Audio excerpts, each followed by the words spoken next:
Welcome one and all to the Hammer Territory podcast, and it is good to be with the Coleman and Coleman law firm, presented to you by Victories.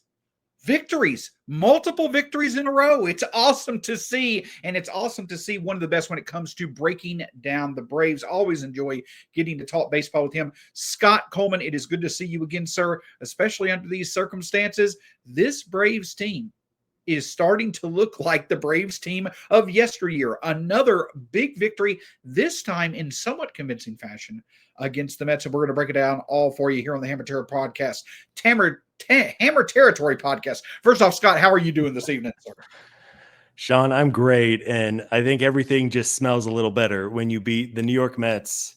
Great win tonight for the Braves. We're going to break it all down, but really an enjoyable win. Now 5-0 against New York over the last week. And man alive, this team needed it. We talked on the show 10 days ago. If the Braves had a bad 2 weeks ahead of them, season was probably over. And there's still work to be done. They still have 2 against New York and 3 against Philly and a whole lot of games after that. But a great win tonight after a great win on Monday. You've at very worst, you've split the series. And now you have a chance to go out there and win the series. And I mean, let's say the S word, maybe even sweep New York in their home park would be pretty incredible. Absolutely. And the Braves country has to be excited right now because, many in Braves country are Hawks fans, and Hawks fans just got Kristaps Porzingis. They traded the 22nd pick of the draft. That means that the 13th pick, since I'm talking to Scott right now, maybe they go best player available. Maybe they go Carter Bryant from Arizona, and you can listen to all of Scott. I'm kidding. Just had to throw that in there with Scott being a big-time Arizona fan. We'll save the basketball for Brad Rowland. But, Scott, the big thing that I'm getting at is that it's just exciting right now. And let's just start with that. I don't want to be too dramatic or anything like that. It's just nice to be able to talk about wins. 10-4 over our last 14 games. And something that stands out to me before this podcast started, you and I talked about that, absolutely terrific or horrible loss to Arizona, the 11-10 loss, back about 3 weeks ago.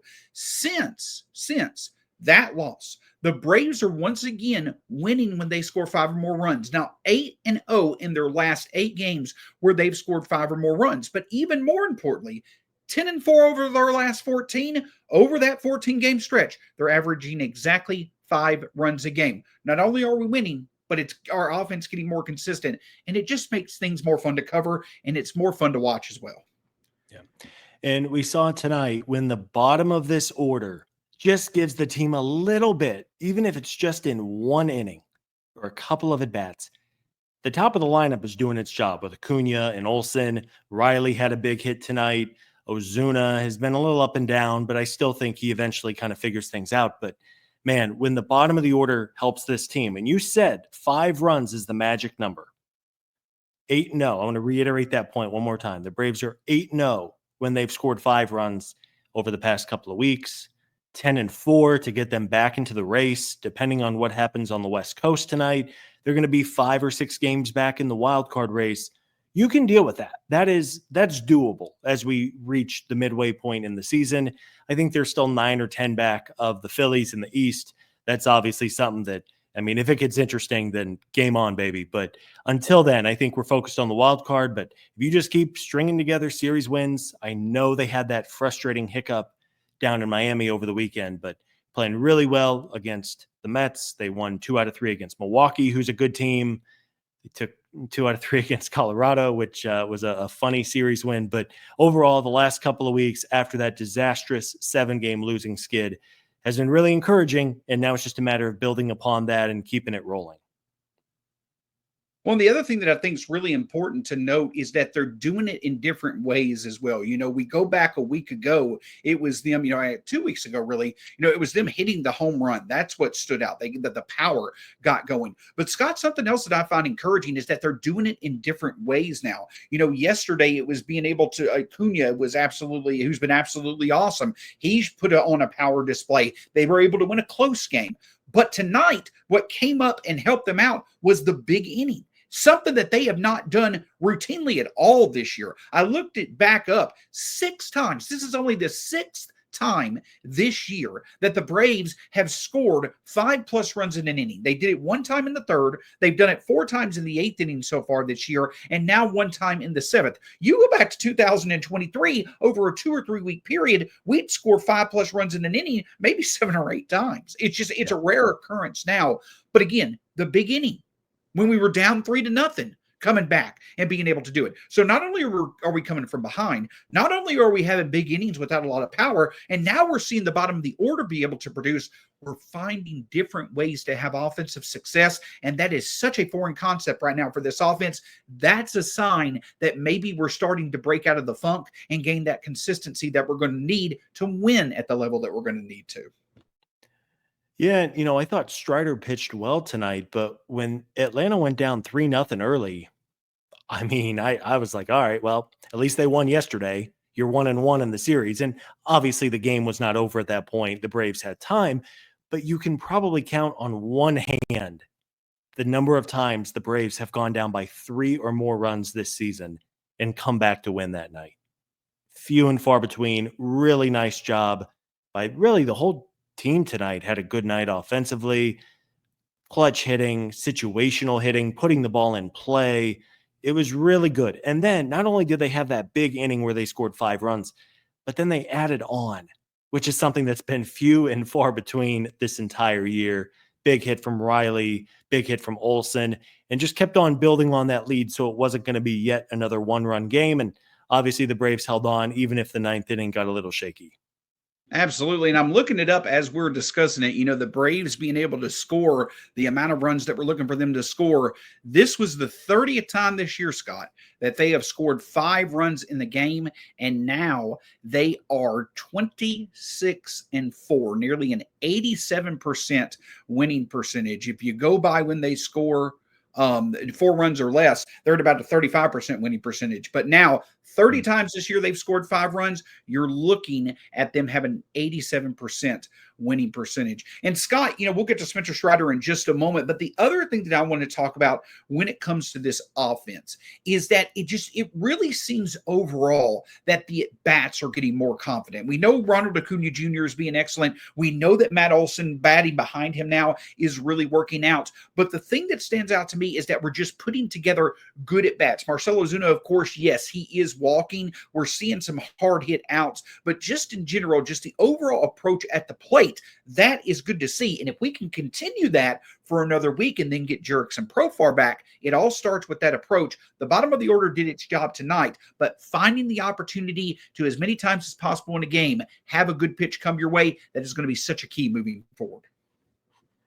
Yeah, and I think, Sean, over the years, you've mentioned and made note of just how hot Austin Riley gets over the summer months.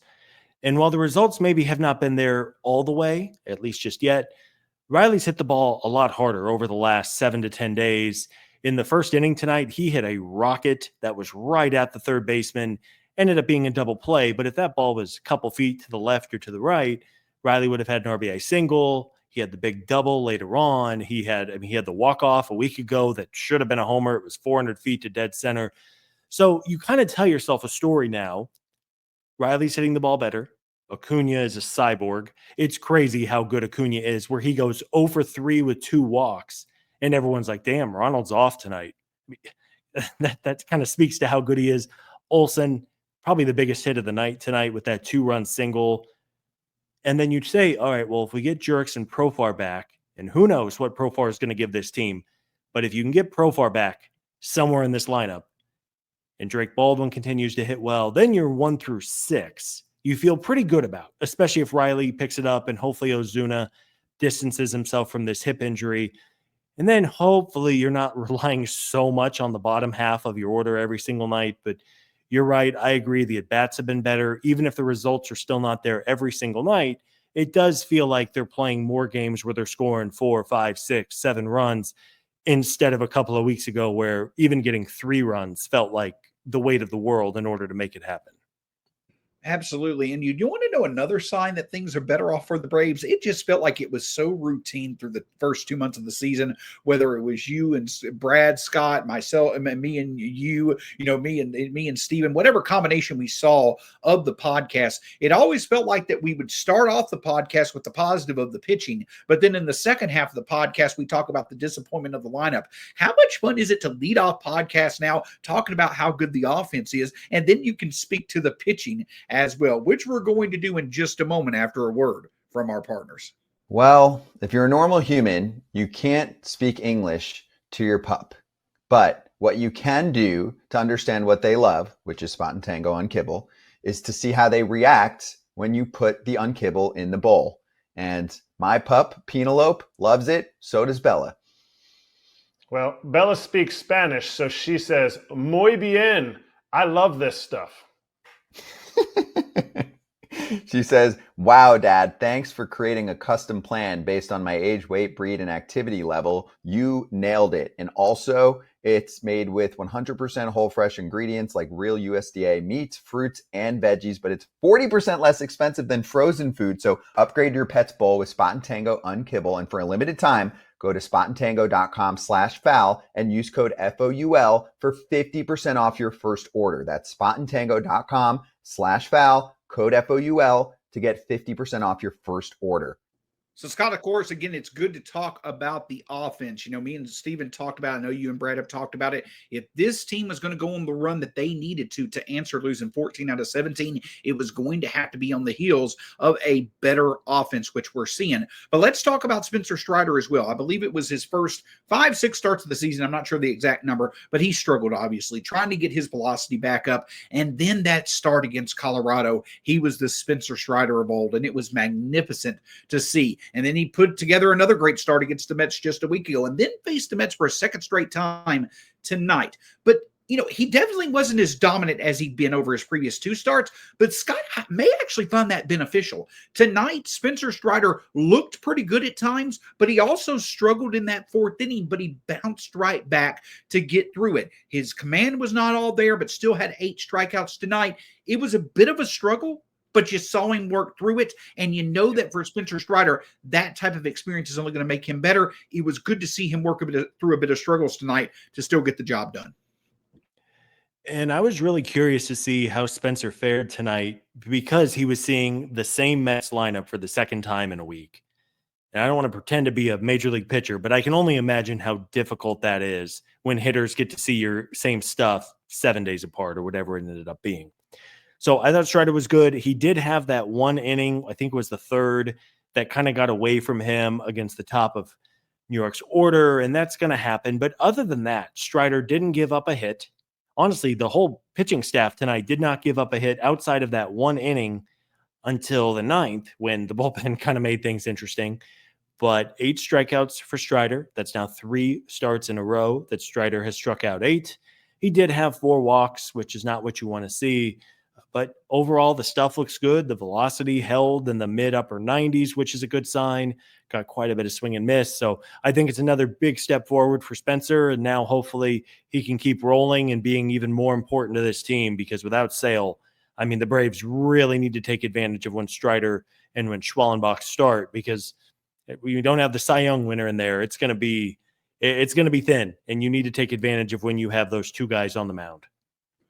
Absolutely. Now let's talk a bit about the other part of the equation when it comes to the pitching for this Braves team, and that is the bullpen. And again, we talk about this last 2 weeks when the Braves bullpen, or when the Braves have been 10-4 now, basically over the past 16 days. So Scott went back and looked since June 9th, and here are a couple of really encouraging notes. Over that time frame, basically over the past 15, 16 days, this Braves bullpen has the best FIP in baseball at 1.90, the 3rd best ERA. But here's what's even more encouraging. This Braves bullpen has produced a ground ball rate of 55% as a unit over the past 16 days, and they have not allowed a homer. They have allowed no home runs over the past 16 days. Now, are they as good as those numbers suggest over a full season? Obviously not. But you want to talk about a turnaround from how much they were struggling in late May into early June. That has been a big proponent of why we've been so good, and it's awesome to see. Struggled a bit tonight, but more often than not right now, they are getting the job done and getting the job done in convincing fashion, and that's a key ingredient to what the Braves need to do to win. It definitely is. And I mean, admittedly, I was so nervous about this bullpen. The first couple of weeks of the season were not good. It was a little bit of a high wire act, but those numbers speak for themselves. And if you can keep the baseball on the ground late in games, more times than not, it's going to work out in your favor.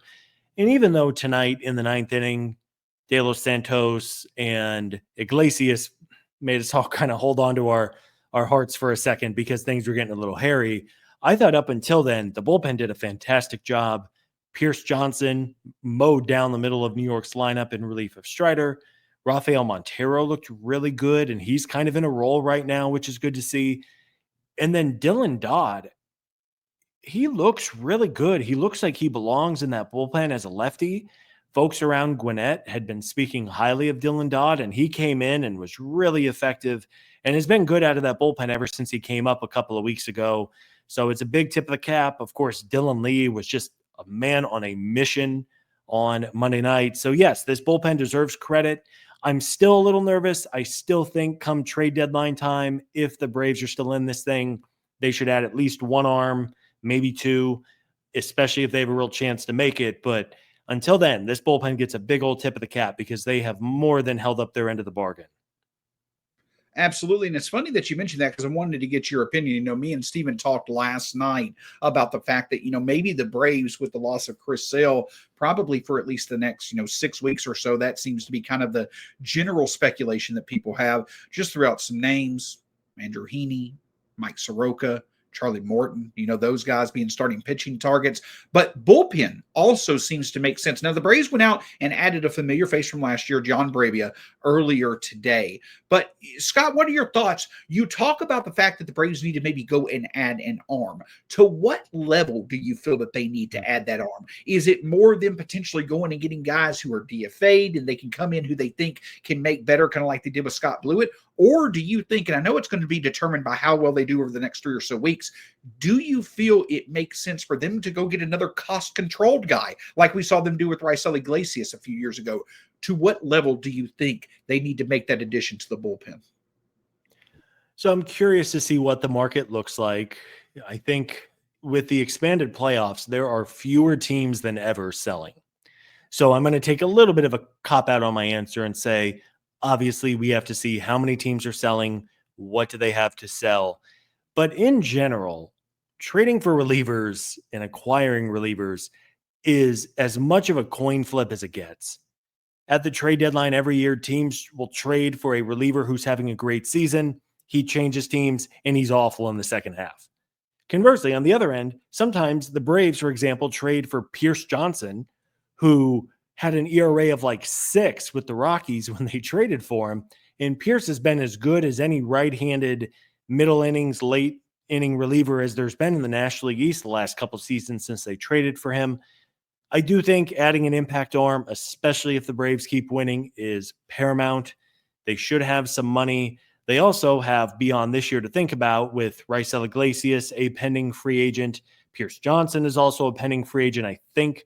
So they're going to need help in the bullpen next year. So if there's someone they really like, go out, make the addition, add him for the run this year, and just add some kind of depth to this group.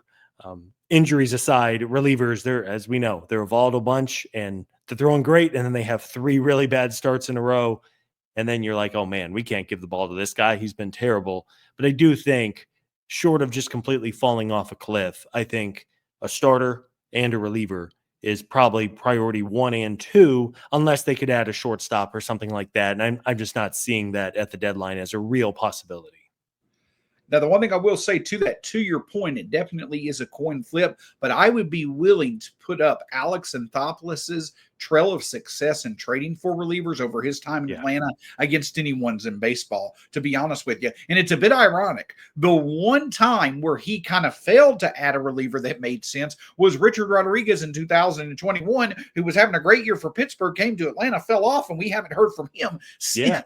But he literally has completely overhauled the Braves bullpen at multiple trade deadlines before, and it's led to them being more successful. So I think that you have a good point. It makes sense for him to once again kind of have that focus when it comes to the bullpen. But listen, we're 2 wins into this very critical week for the Braves with some very important games coming up. Scott and I will look at the rest of the week here in just a moment after another word from our partners.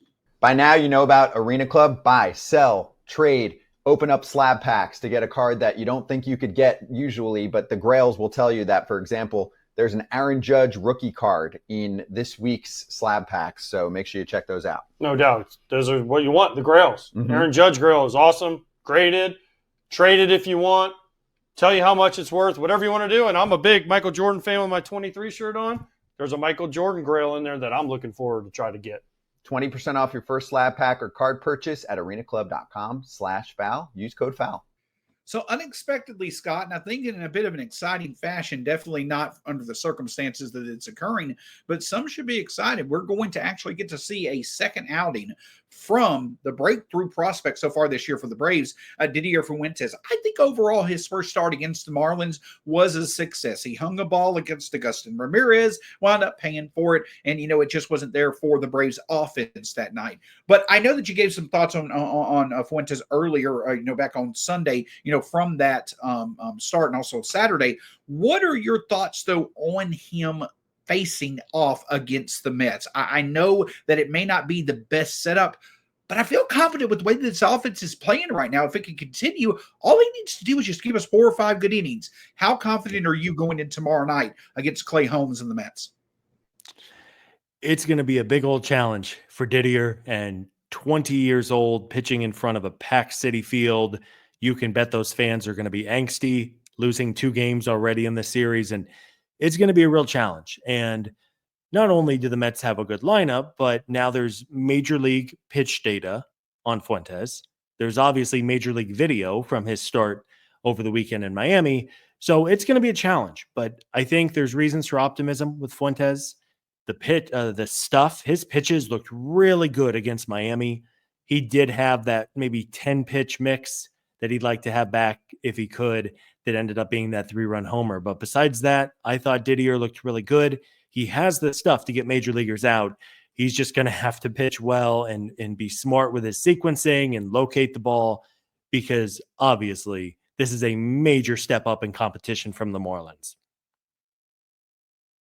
Absolutely. And the other thing that I want to speak to is that, I know that you are a huge fan of Frank Fleming. We talked about him yesterday, Scott, and he had another meltdown. I call them the Frank freakouts. They're awesome to see. But one thing that I will say is that I am in no way, shape, or form saying that the Mets are going to melt down and fall out of the playoffs and all that different stuff. But what I am speaking to is that we are seeing that the Braves themselves, as they face off against these other playoff teams, which they're going to continue to have the opportunity to do this week and up until the All-Star break and things like that. The more the Braves have direct success against other potential playoff teams, it betters their chances, right? Like the Braves being able to win 3 out of 4 against the Mets is a bit more valuable than them being able to win 3 out of 4 against the Rockies. So this success needs to continue. And then when you look at the pitching matchups for the rest of this week, you're like, okay, we've won 2 games. We're facing off against Clay Holmes, Griffin Canning, both of whom are likely going to fall off at some point due to regression. And then Mick Abel, as well as Jesus Luzardo and Ranger Suarez against the Phillies. You have to feel confident more often than not for the rest of this week. All of a sudden, you're looking at being above 500, maybe even 5 wins this week. Don't want to get too ahead of ourselves, but there's some really big opportunity on the table for the Braves this week if they can continue to get the job done. Yeah, absolutely. And the pitching has matched up and lined up really well for this team.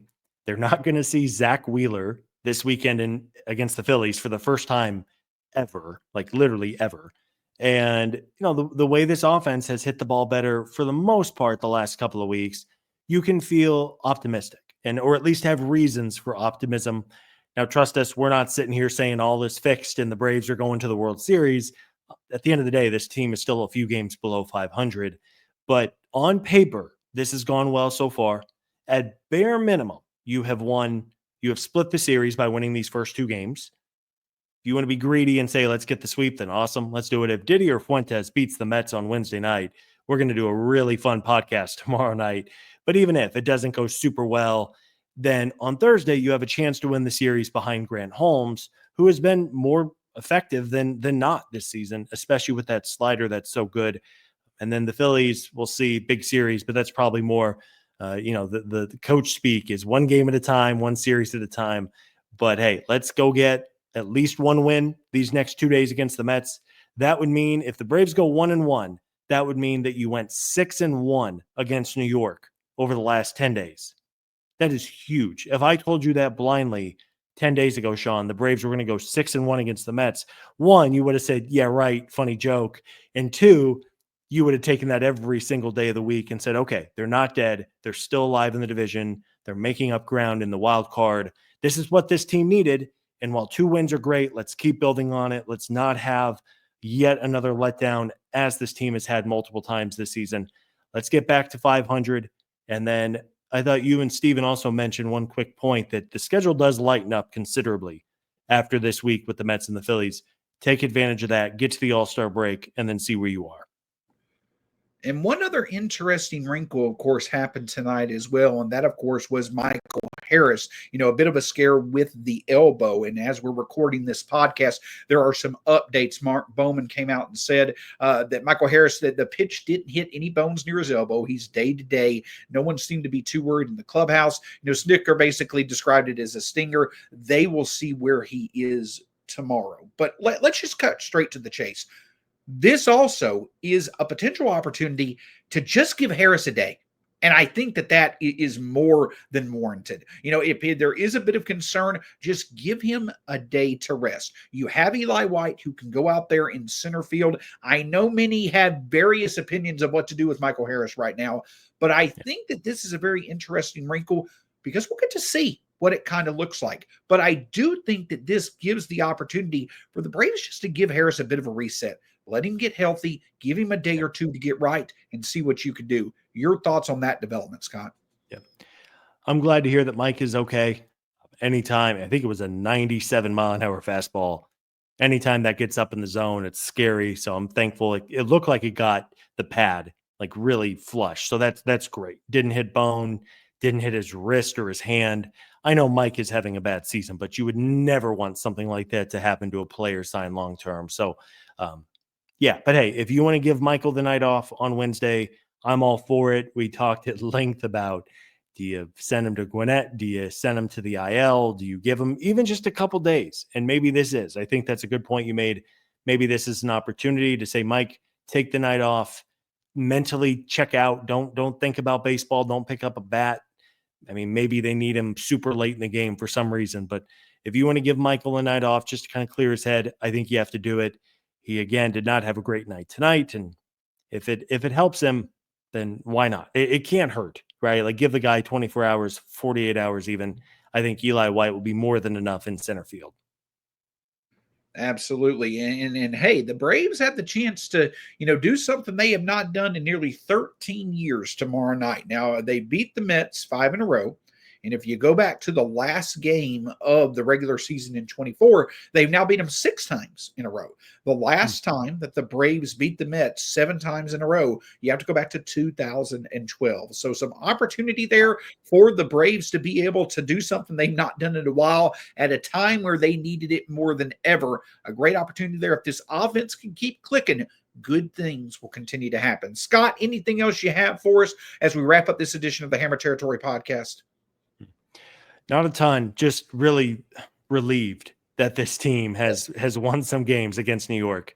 Yeah. I think if folks remember the show a couple weeks ago, they could probably hear it in Brad's and my voices. We were legitimately nervous, and I think you were too, because this was a pivotal stretch for this team. And if it didn't go well, maybe it wasn't mathematically over, but this season was going to be in a dark, dark place.